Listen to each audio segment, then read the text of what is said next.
माई बुद्धि के भंडार हऊ। माई बुद्धि के भंडार हऊ। सरस्वती माई तुहू देख सब से त महान हऊ।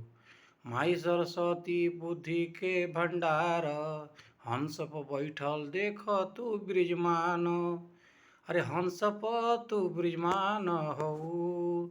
हंस पर तू ब्रिजमान हऊ। हंस वाली माई देख तुहू सब ज्ञान क भंडार हऊ।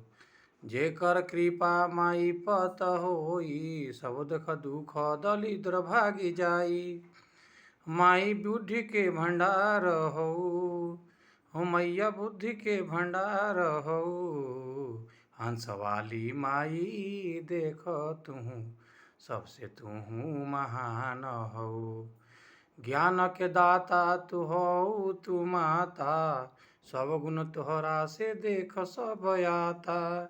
हो माई बुद्धि के भंडार हऊ। माई बुद्धि के भंडार हऊ। सरस्वती माई तुहू देख सबसे त महान हऊ। बुद्धि के हऊ तू देख भंडार, काल गुण माई बुद्धि के भंडार हऊ। माई बुद्धि के भंडार हऊ। हंस वाली माई देख तुहू सबसे देख महान हऊ। जे जे दिल से तोह के गोहराई, पूर्ण देखो कर काम होई जाई। जे जे दिल से तोहे गोहराई, पूर्ण देख सब काम हो जाई। माई हंस पर ब्रिजमान हऊ। मैया हंस पर ब्रिजमान हऊ। सरस्वती माई देख तुहू देव में त महान हऊ। सरस्वती माई क कृपा महान, तोहरा केतना त गुण हम बखानी। माई बुद्धि के भंडार हऊ। माई बुद्धि के भंडार हऊ। हंस वाली माई देख तुहू देख सबसे महान हऊ।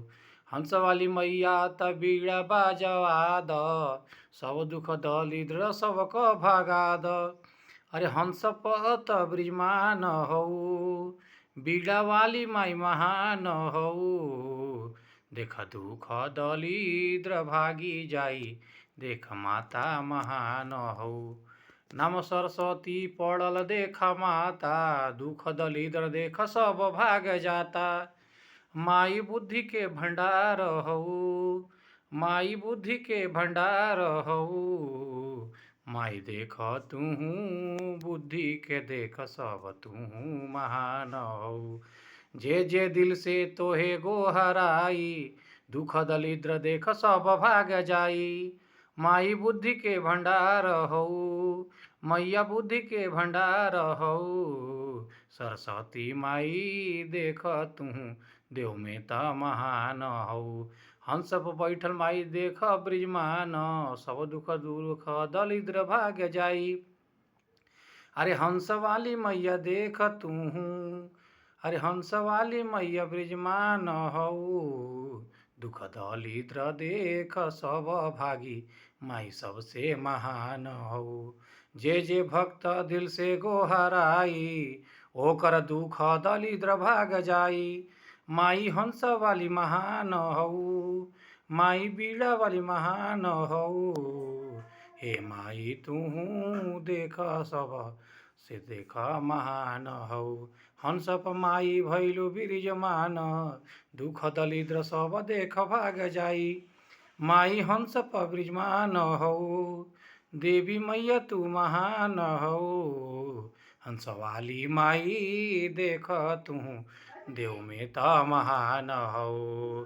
देख देव पतूहू देख माई सबसे त महान हऊ।